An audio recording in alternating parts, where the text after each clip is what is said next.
आराम से भाई, यहाँ रख दो जी। आराम से।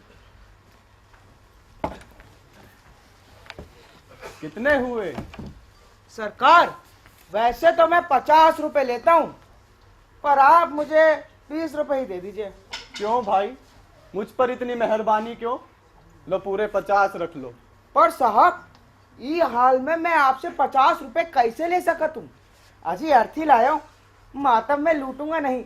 20 रुपए ही बनते हैं, मुझे 20 रुपए ही दीजिए। इसका मतलब अगर मैं तुम्हारे रिक्शे में अर्थी नहीं लाता तो तुम मुझसे 50 रुपए लेते? जी। यानी कि सीधे सीधे 30 रुपए की लूट। जी। क्यों करते हो भाई ऐसा? अब साहब सब करते हैं तो मैं भी करता हूँ। ऐसे तो सब बेईमान हो जाएंगे। अजी हो क्या जाएंगे, बेईमान तो है शहर में। मैं अपने धंधे की कसम खा के कहता हूँ, मैंने आज तक एक भी ईमानदार व्यक्ति देखा ही नहीं। गलत कह रहे हो। अपनी बेईमानी की नजरों से देखोगे तो ईमानदारी कहां से नजर आएगी? ध्यान से देखो कौन खड़ा है तुम्हारे सामने। कौन? मैं मुसद्दी लाल, एक ईमानदार आम नागरिक जिसने आज तक एक पैसे की बेईमानी नहीं की। शक्ल से तो मुझे शुरू से ही लग रहा था कि आप कुछ अलग किस्म के हैं। चलो अच्छा हुआ आपने अपने बारे में बताया तो सही। आपसे मिलकर बड़ी खुशी हुई, वरना ईमानदार आदमी मिलते ही कहाँ हैं। अच्छा तो साहब, अब आप ऐसा कीजिए कि आप मुझे पूरे 50 रुपए दे दीजिए। क्या है ना, पहले मुझसे गलती हो गई थी जो मैंने आपसे 20 रुपए मांग लिए। तुमसे गलती हुई कैसे? साहब हो गई तो हो गई। अब देखे ना, आप जैसे महान इंसान के सामने मुझे अपनी गलती सुधारने का मौका मिल रहा है, यही क्या कम है। अब आप पैसे दीजिए तो मैं निकलूं। ठीक है, ये लो और सुनो, ईमानदार बनो, सुखी रहो। अरे साहब, आपके दर्शन हो गए तो बेईमानी का सवाल ही पैदा नहीं होता। अजी आपके सामने कसम खाता हूँ कि मैं आज के बाद किसी भी सवारी से 50 रुपए की जगह 20 रुपए नहीं लूंगा। अच्छा साहब चलता हूँ। और हाँ साहब, बाजार में मिलते रहिएगा। क्या है ना, आप जैसी सवारी पाकर मैं अपने आप को धन्य समझूंगा। बताइए जी, कैसे ईमानदार आदमी सा पाला पड़ गया आज तो। मुसद्दी लाल, मेरे भाई, ये क्या है? ये अर्थी?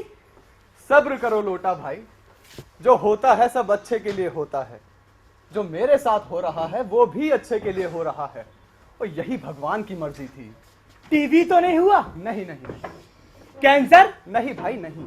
तो फिर एड्स? अरे नहीं भाई, वो क्या है ना, मेरे सर में दर्द हो रहा था, इसलिए सोचा 2-3 घंटे आराम करूंगा भीतर जाकर।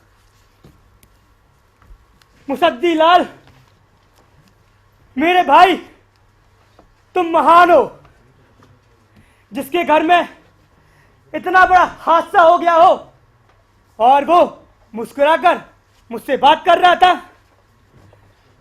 नहीं देखा मैंने ऐसा इंसान जिसके आंगन में अर्थी रखी हो और वो बड़ी आसानी से एक आदमी को ईमानदारी की नसीहत दे रहा था। मुसद्दी लाल तुम महान हो, मुसद्दी लाल तुम महान हो, मुसद्दी लाल तुम महान हो, मुसद्दी लाल, मुसद्दी लाल। क्या हुआ? क्यों रो रहे हो? मुसद्दी लाल। ये नहीं हो सकता, ये मुझे छोड़ के नहीं जा सकते। सुबह ही तो ठीक ठाक थे और पीछे से मर गए। नहीं, ये नहीं हो सकता। मुसद्दी लाल। क्या हुआ मम्मी? तेरे पापा। नहीं, क्या तो ये झूठ है? काश ये झूठ होता। देख, इस लाश में तेरे पिताजी का नाम लिखा है और ये देख 2020 रुपए। मरे तो मरे, ये अर्थी भी महंगे खरीद के लाए हैं। मरने के बाद भी इन्हें अक्ल नहीं आई। अब मैं इनका क्या करूं?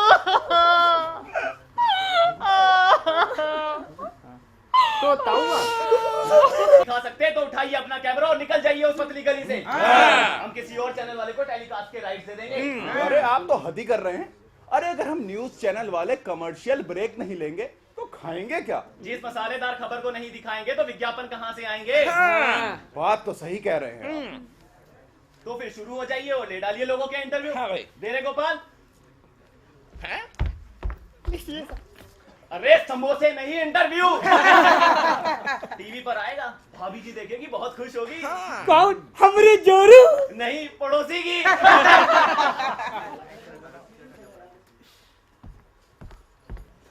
क्या बोलूं? बोल दे मुसद्दी लाल के बारे में कुछ भी। पर मैं तो मुसद्दी लाल को जानता तक नहीं। तो समाज सेवी पन्ना जी के बारे में ही कुछ अच्छे बोल दे। मैं तो इन्हें भी नहीं जानता। अरे बोलने के लिए जानकारी की क्या जरूरत, बोल दे पन्ना जी बहुत बड़े समाज सेवी है, इस आंदोलन से इस देश के हालात बदल देंगे, वगैरह वगैरह। करो। हाँ तो साहब, सबसे पहले ये बताइए कि जब आपने मुसद्दी लाल की मौत की खबर सुनी तो आपको कैसा लगा? जी ऐसा लगा जैसे सच्चाई की मौत हो गई है और हम सब झूठों की भीड़ में खड़े हैं। झूठों की भीड़? हाँ जी, आप झूठे, ये झूठा, वो झूठा, सब झूठे। और आप? मैं भी झूठा। दुखिया सब संसार, दुखिया सब संसार, बस एक ही सुखिया, वो था मुसद्दी लाल, और वो भी निकल लिया। भाई ये क्या अनशन बक रहा है? अजी आज मंगलवार है और आज के दिन ये झूठ नहीं बोलता। अबे से इसके अंदर राजा हरिश्चंद्र की आत्मा घुस जाती है। अबे से रोग वरना ये मरवा देगा। अब ये नहीं रुकने वाला। क्यों? इसे उपदेश देने की बड़ी बुरी बीमारी है।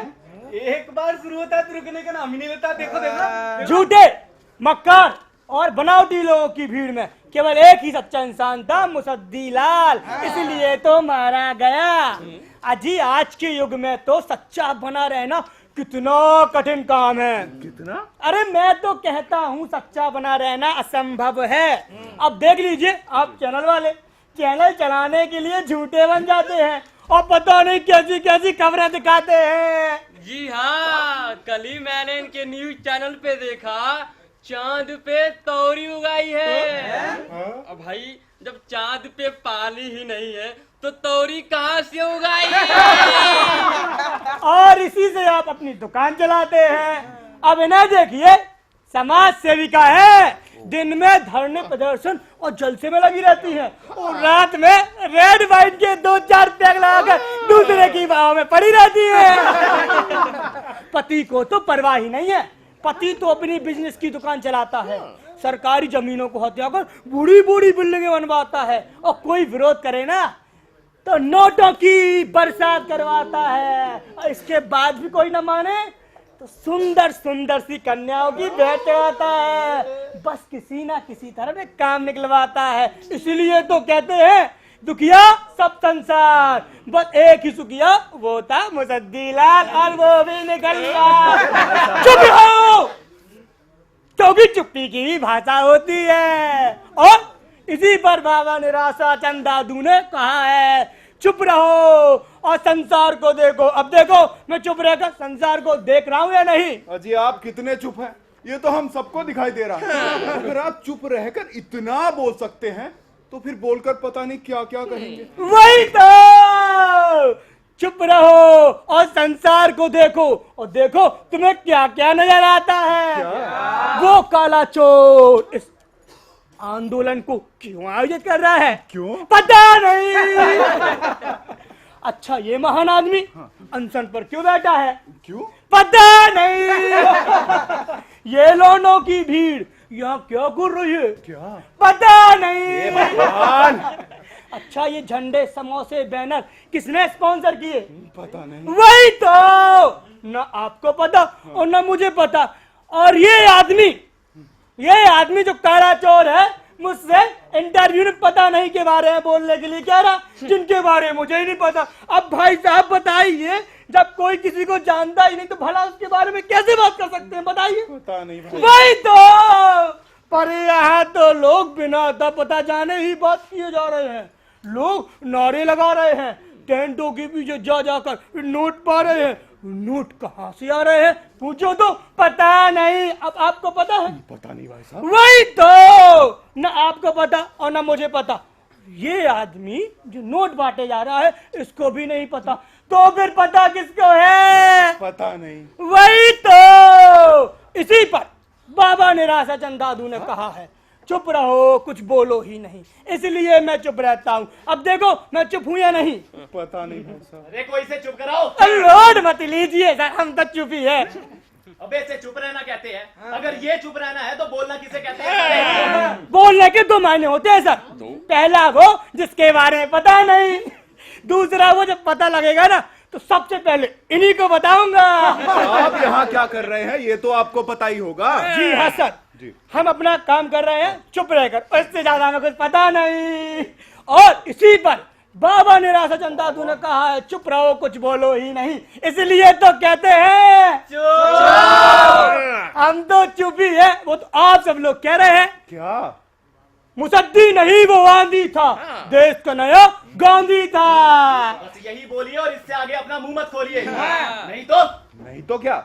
नहीं तो हमारी दिहाड़ी नहीं देंगे। रोज के 500 त्यागू थे, 500 दिहाड़ी नहीं मिलेगी तो घर में खाना नहीं बनेगा, घर में खाना नहीं बनेगा तो बच्चे भूखे मरेंगे, बच्चे भूखे मरेंगे तो आम आदमी क्या करेगा? खुदकुशी। जैसे गांव में किसान सामूहिक आत्महत्याएं करते हैं, जंगलों में आदिवासी और शहरों में पढ़े लिखे गरीब आदमी सब बंदे पर लटक रहे हैं। और आप सभी लोग उस महान आदमी के नाम को अपने आंदोलन का आधार बना रहे हैं, इससे अपनी दुकान चला रहे हैं। मगर मैं कुछ नहीं बोलूंगा क्योंकि बाबा निराशाचंद दादू ने कहा है चुप रहो, कुछ बोलो ही नहीं, इसलिए मैं चुप रहता हूं। और बोलने के भी कई मायने होते हैं और चुप रहने के भी। वो इस पागल को लेके जाओ। चल साले यहाँ से, पता नहीं साले कहाँ से, हट चल, पता नहीं कहाँ जो कुछ तो इसकी मुंह में पट्टी की बंदी। हाँ जी, आज के दिन इसके मुंह पर पट्टी बंधे रहना ही ठीक रहेगा। नहीं नहीं नहीं, ये लोकतंत्र है। हाँ। यहाँ पर सबको बोलने का पूर्ण अधिकार है। हाँ। इसके मुंह की पट्टी खोलो भाई, खोलो खोलो खोलो खोलो खोलो। देते हैं, आप कह रहे हैं तो। अरे भाई रुक जाओ। हाँ हाँ बोलो भाई, तुम क्या बोलना चाहते हो? चोर, लुटेरे, रिश्वतखोर, मुनाफाखोर, चिंदी चोर, तुम सब इस देश को लूट कर खा जाना चाहते हो। अबे क्या बोल रहा है ये? मैं नहीं, ये सब कहना चाहते हैं। ये सब पब्लिक। सॉरी सर, माफ कर दीजिए ना सर, थोड़ा सा तो लूटते हैं सर, थोड़ा और लूटते रहिए, जय हिंद। लाइट बंद कर दीजिए ना सर, अरे भाई अब मैं खड़ा हो जाऊं?